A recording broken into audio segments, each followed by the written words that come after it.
So hi everyone, welcome back to our channel. If you're new here, please remember to like, subscribe and share. If you're a returning subscriber, we do appreciate you coming back to view our videos.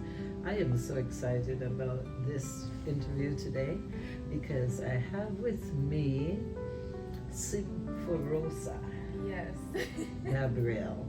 She's an author and she wrote a book called Hair Happiness, a children's book created to uplift Black hair and nurture self-love, confidence, and pride from an early age.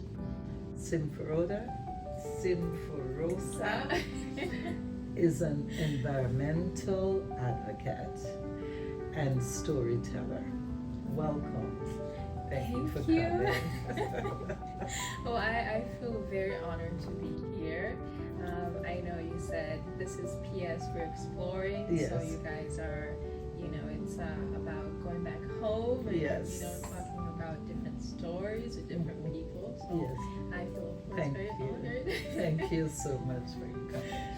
Now, first, tell me a little bit about yourself. Yes, so I am a children's book writer. I am also just a writer. I write blogs. I wrote blogs for my school that are obviously centered around natural hair, blackness, Black identity, the qualms, the experiences that we have here in Canada. I am also, I did an environmental science degree. I recently finished. Yay! Yes, congratulations. Thank you. So I'm happy. I'm very happy.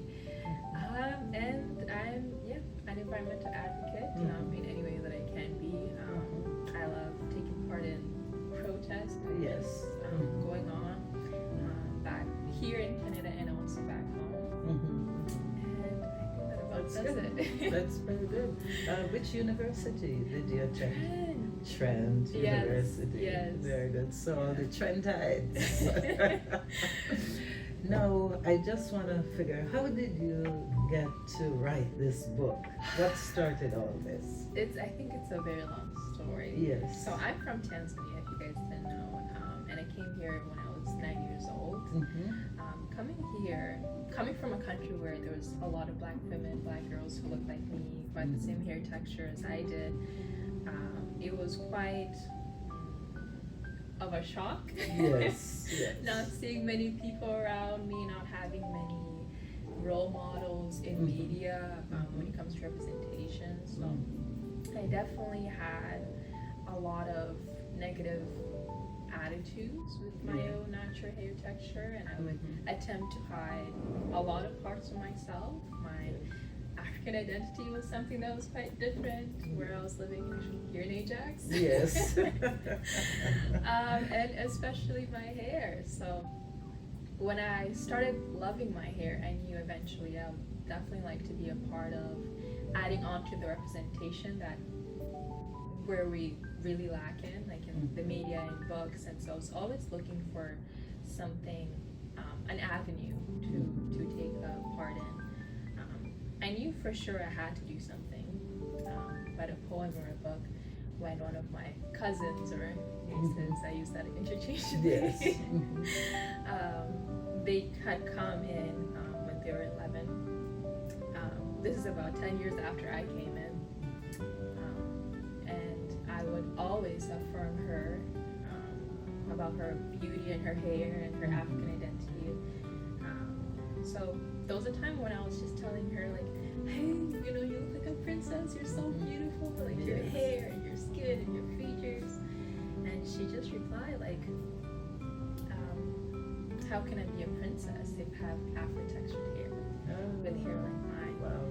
And it really hit, because at that point I had thought, it's been 10 years since I've been here, so surely there's much more representation for little girls like her now. But I was very wrong. And at that point I thought, I think it's something I have to do. Yes. So it really inspired me to write something. And the book honestly was for her. So long story long. So you knew at the time that you have to do something, and that's when the book came about?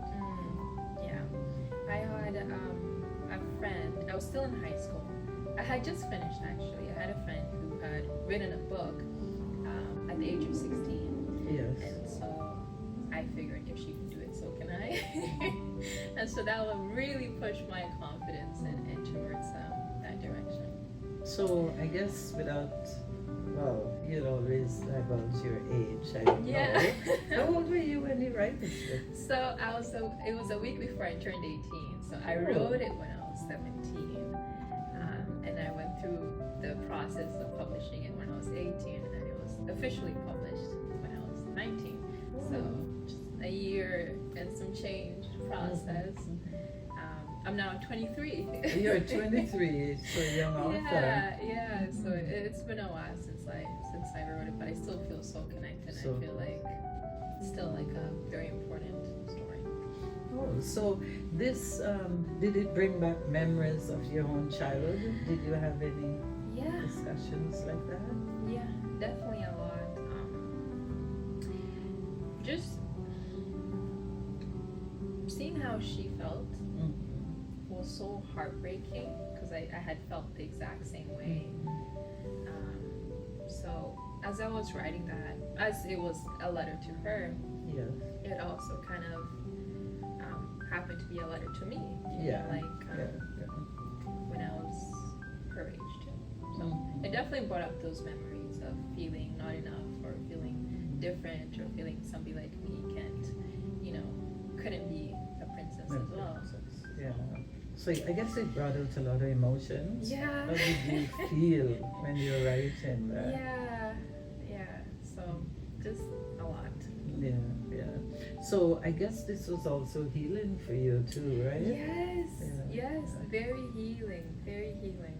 I know as I kept affirming her past that point, and I told her I wrote a poem in a book and I gave her the first version. I saw her, starting to like herself and starting to really embrace her Afro hair, and that also kind of continued to inspire me to continue in the route of embracing my own hair and really not seeing it as anything of a fault whatsoever, and seeing it in its completeness and its beauty. So it was, the whole process was very healing. So do you have any cultural memories that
Brothers, and so one was older. you're in the middle? I was in the middle.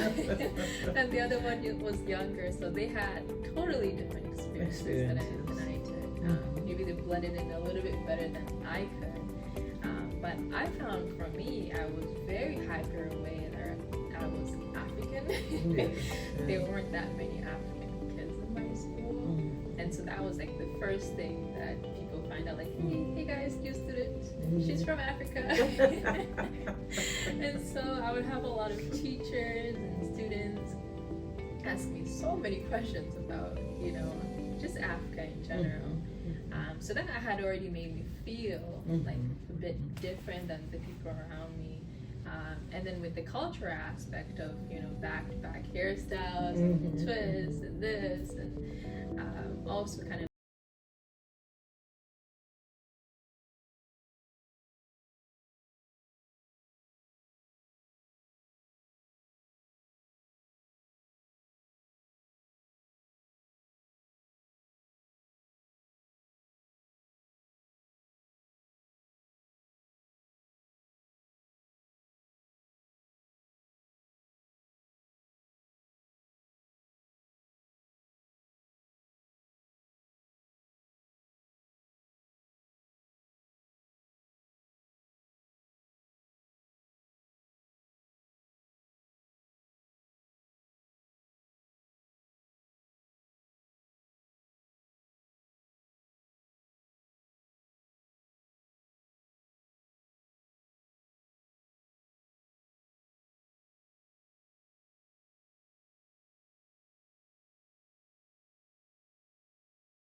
Like, you know.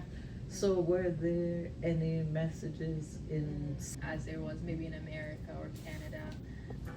So I had that experience growing up, and I'm very similar to him. I do have quickly hair. And what about it? I find it very cute and very beautiful. So. It is. Thank you.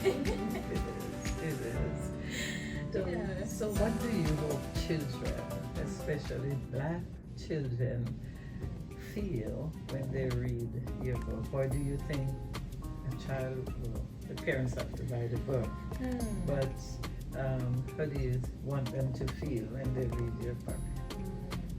I want them to feel happy, Yes. joy, and I want it to be kind of just one of the books on the list for them that encourages them to like their blackness and black features and black hair. I want them to feel joy and kind of have a guide of whenever maybe they feel a bit down. It's something they could read to get them back up. That's how I feel. That's good. Now, what does hair happiness mean to you personally? You touched a bit about that, but did you want to expand a bit more? Yes, so hair happiness means loving your hair in all states, in all forms, always being connected to your hair, seeing it as self-care instead of something to handle or manage, as many of us like to say. Just always feeling like you can embrace your hair. That's what that means to me. And do you think, which I think too, that this is a discussion or conversation that should be had at home? Yeah. Did you have that conversation at home with your parents? I think not quite. Mm-hmm. I know my mom had always, I think both parents, people around me had always poured a lot of love and affirmations and about all parts of me, my smarts, my hair, everything. But hair specifically wasn't, unless it was braids, like and hairstyles. They had, continued to pour it into me, but not in the same way I think maybe parents today who are living in the Canadian context or the diaspora context are experiencing. So yes and no, I would say maybe. Because I think too, if there's a conversation that's happening at home, the children would feel better about themselves, right?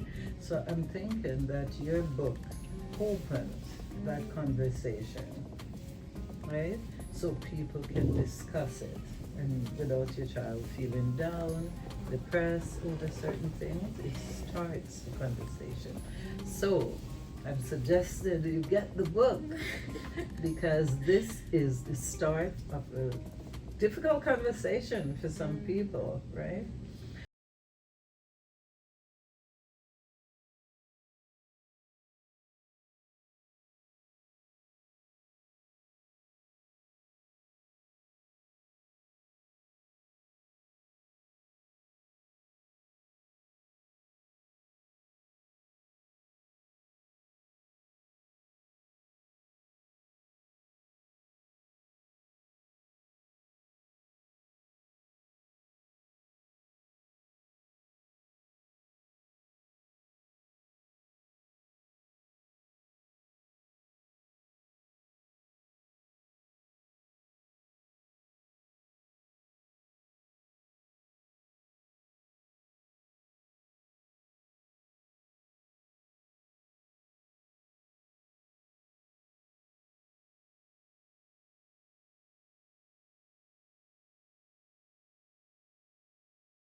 Mm-hmm. And my parents have been asking, like, are you gonna take your master's? Are you gonna Yeah. go to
Oh, I and see. I was just purchasing more copies of my book, and they have not come yet. So. Okay, all right. So So, we yeah. look out for that. Look out for Yes, that. yes. And we make sure to put the information in the comment section. Okay, yeah. So, you know, if anyone, our subscribers, if you're interested in getting a copy of the book, reach out in the comment section. All the information will be there. Yes, you can Yes. receive it in freezingpress.com or .ca, I believe, or Amazon. Just search up Hair Happiness by me, Symphorosa Gabriel, and I'm sure you'll see a couple copies in there too. Mhm. And we really look forward to hearing more from you. Yes. More books. Yes, I look forward for that too. Yeah, so is there anything you want to say as a final to wrap up? Yes, thank you so much, Pauline you're Winter, for inviting me here. I feel so honored to be here and talking with you, and I've had an incredible time. Thank you so much for coming. I know you're one to be based in your graduation, just getting over that. So we're so happy you took some time to come here. So thank you for sharing your heart and your journey with us and your vision. We're looking forward to the next book. This is a gifted community. Continue to serve our community because we do need people like you to tell the stories, and we celebrate with you. To everyone who is watching, we appreciate you joining us. And as usual, this conversation is very inspiring.